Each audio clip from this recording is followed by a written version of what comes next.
என் அன்புக்குரியவர்களை, நம்முடைய ராஜாவும் ஆண்டவரும் ஆகிய இயேசு கிறிஸ்துவின் நாமத்தினாலே உங்களை அன்போடு கூட வாழ்த்துகின்றேன். சிலுவை தியானம்.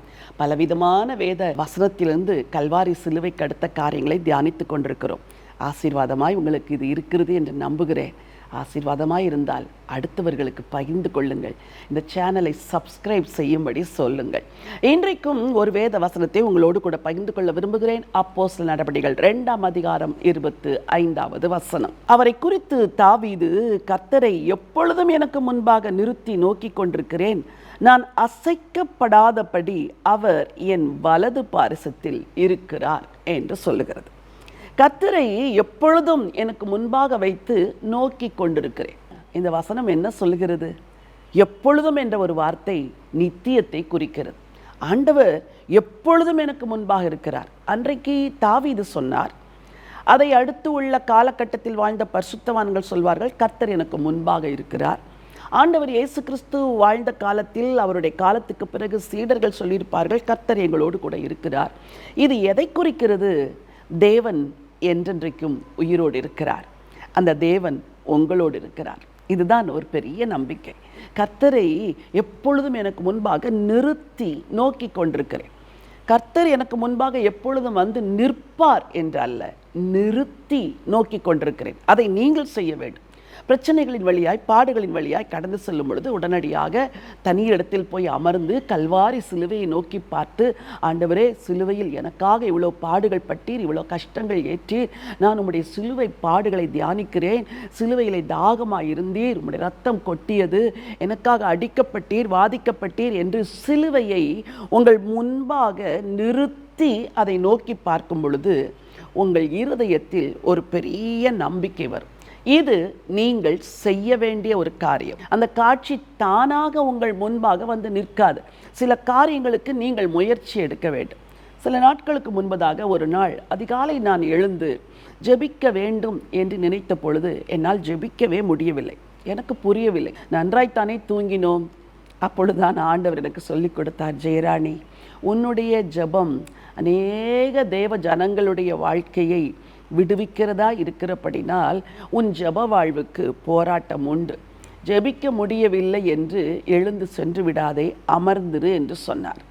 அரை மணி நேரம் ஆயிற்று, என்னால் ஜெபிக்கவே முடியவில்லை.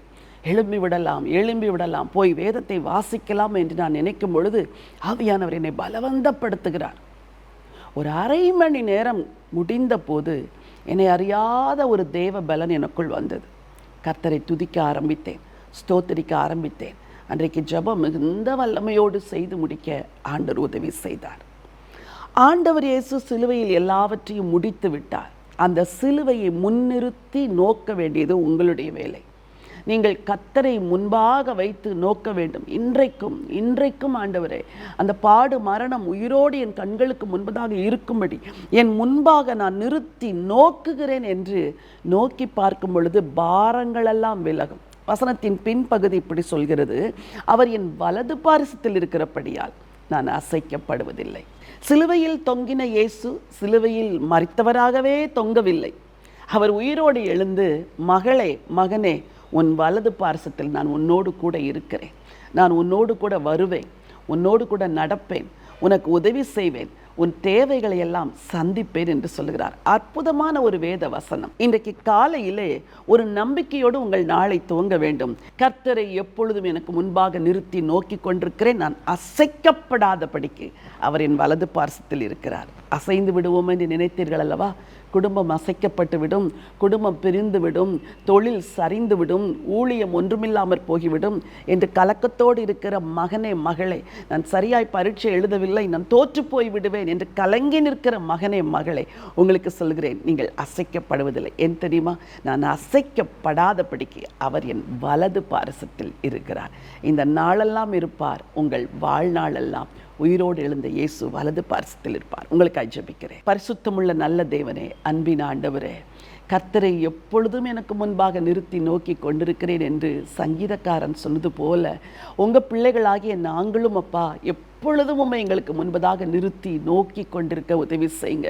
எத்தனையோ நாட்கள் நீங்கள் சிங்காசனத்தில் அமர்ந்திருக்கிற ராஜாவாய் உம்மை நோக்கி கொண்டிருந்தோம். இன்றைக்கோ இந்த நாட்களிலோ உம்மை சிலுவையில் தொங்குகிற இரட்சகராய் நாங்கள் நோக்கி பார்க்கிறோம் அப்பா.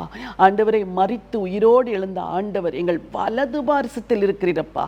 உங்க பிள்ளைகளுக்கு விரோதமாய் யார் எழும்பினால் அவர்களை மேற்கொள்ள முடியாது. இன்றைக்கும் இவர்களுக்கு விரோதமாய் எழும்பி நிற்கிற சூழ்நிலைமைகள், பிரச்சனைகள், கஷ்டமான நிலைமைகள் எல்லாவற்றையும் மாற்றி போட நான் உன்னோடு கூட இருக்கிறேன், உன் வலது பாரிசத்தில் இருக்கிறேன் என்று அவர்களை பலப்படுத்துகிறதற்காய் உமக்கு நன்றி. உம்முடைய கரத்தை பிடித்து கொண்டு இந்த நாளை நடத்த உம்முடைய ஜனங்களுக்கு உதவி செய்யுங்க. ஆண்டவரும் இரட்சகருமாம் இயேசு கிறிஸ்துவின் நாமத்தில் ஜெபிக்கிறேன் ஜீவனுள்ள நல்ல பிதாவே, ஆமென். பிரியமானவர்களை, கர்த்தரை முன்பாக வைத்து நோக்கும் பொழுது அவர் வலது பாரிசத்திலிருந்து உங்களை பத்திரமாய் நடத்துவார். இந்த நாளை மகிழ்ச்சியோடு துவங்குங்கள்.